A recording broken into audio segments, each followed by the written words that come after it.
Hey guys, welcome back to another video on my channel. Today we've got 5 more data packs that are cool for Minecraft 1.20. Now these range from just quality of life data packs, also to ones that actually add some new things to the game. Let's jump straight to the first one. All of the links will be found in the description in the order I actually showcased them in the video. So the first one is called Particles Plus, and this basically just adds more particles to the game. If I quickly just place down the end crystal, you can now see that it has the end portal texture or particle around it. It also does have the end stone below it. It doesn't actually change out how the actual end crystal works. It literally just adds particles to make the actual thing feel a little bit more interactive. TNT does also have a new particle. As you can see, when you actually ignite it, it will now show flames above the fuse. And when it's actually exploded, it will now show some smoke particles that fly off, which I actually think is really cool.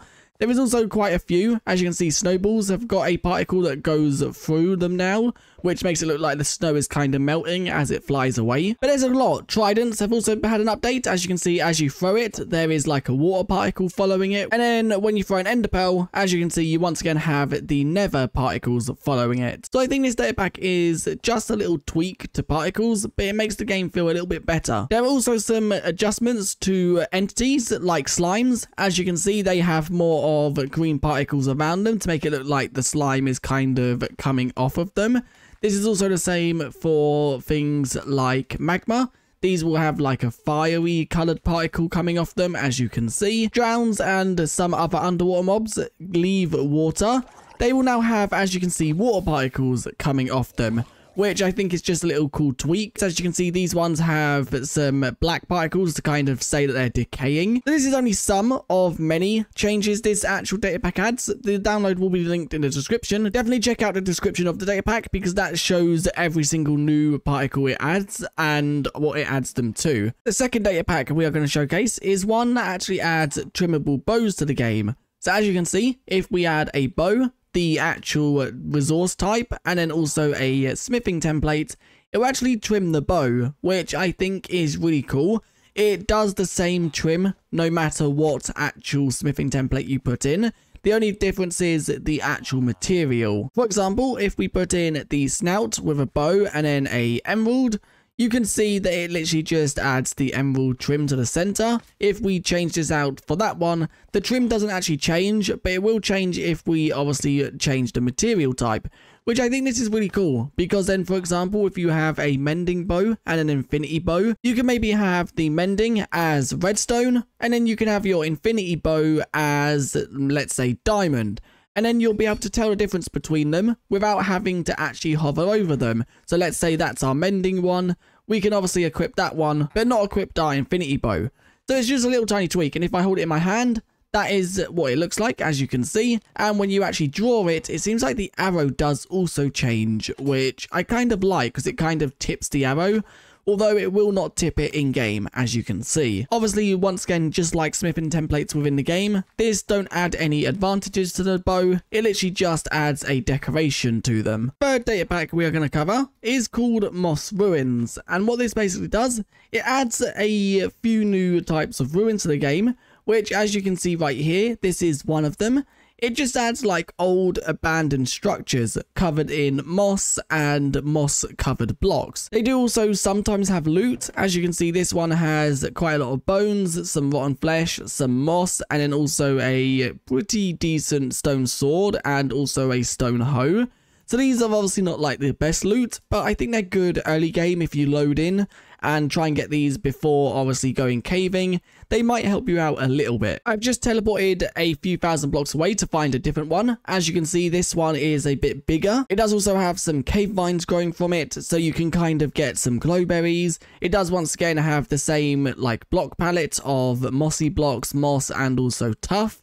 And it does also have a chest, which this one has some glowberries, some moss blocks, and also an enchantment book. Found another one right here, which this is just like a wall of it rather than an actual structure. Once again, it uses the same block palette as the other two we have found. This one does seem to have a different block underneath the chest though, and the chest once again just has some moss, bones and rotten flesh. And I'm going to showcase one final one. This kind of looks like a ruined portal version. As you can see, it's kind of got that ruined portal shape to it. It then once again has the same block palette. There isn't really much difference between them apart from the shape and size. Once again, this chest has rotten flesh, glowberries, some moss, but also some emeralds this time. So although this data pack doesn't really add too much, it does add a load of different variants of overgrown and abandoned structures, which are quite good when you find them because they can have some decent loot within the chests. And they do also give you some moss without having to go into a lush cave, as well as some annoying blocks to obtain in survival, with obviously the mossy versions of cobblestone and stone. The fourth data pack we're going to cover actually does quite a lot. It does also have a resource pack assigned to it, but if we really just have a look, it adds like quite a lot to the actual game. It does add some things that are not really that Minecrafty, like as you can see right here, a sword in stone. But I think it's a really cool data pack that I had to cover it because it does change the game quite a lot, and I think most of the changes it makes are really good. As you can see, it adds some variations to grass where you have like some fallen leaves, also some stones, and also some flowers. It does also change the creative inventory tabs, as you can see. The building blocks tab is more of just some actual blocks. Does also change the colored blocks and also carpets to have different items. It does also change birch logs to make them more white, and I actually think I really love the look of the birch log. But obviously that is mainly the actual resource pack that does it. But the data pack does actually add a few things as well. There are some new structures. As you can see, one of the structures is right here, and it's just like a little cabin which has some basic survival items in, like furnaces, crafting tables, blast furnaces. Does also have a chest, as you can see right here, but it does add quite a few new structures. We've got a little cabin right here with actual butterflies that fly around it, which I think is a cool little addition. Does also have some hay bales and also a barrel which is empty, also some logs, and then inside you have a bed, a chest, and then some other empty barrels. It does also add this structure right here, which I think is called a mansion village.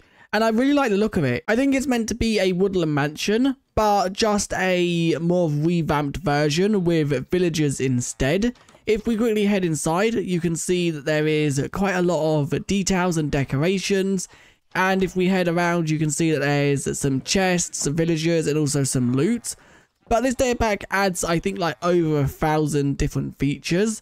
And it's definitely one that you should download and mess around with because some of the features are just really cool. I really do love these butterflies. I don't actually know what they are. I think they're just a particle because they don't actually seem to be like damageable. But I really do like them. They look really cool. The final data pack we are going to cover is one that changes archaeology. It removes a lot of the pointless items you get from digging out certain structures. And if we dig out items, as you can see, the items you will get are a lot more worth digging out for.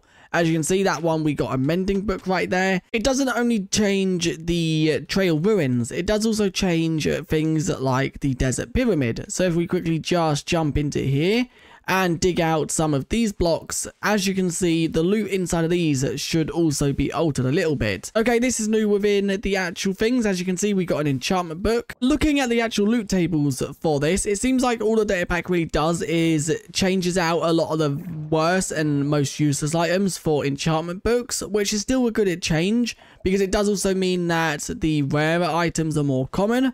As you can see, this one, we actually got a diamond, which is pretty good. But it is definitely a cool data pack to check out and mess around with, especially if you're annoyed with keep getting rubbish items from digging out archaeology. Mainly what the data pack now gives is enchantment books, pottery shards, and also diamonds. That is what most of the dig sites give out. Some of them obviously do have extra items, like the trail ruins have leads, 3 types of candle, also torch flowers and pitcher pods. And then they still have the pottery shards that were assigned to them by Minecraft. But anyway, that is where I'm going to end this video. If you did enjoy, do leave a like and subscribe, and I guess I'll see you guys in another one very soon. Thanks for watching, and I'll see you guys next time. Bye.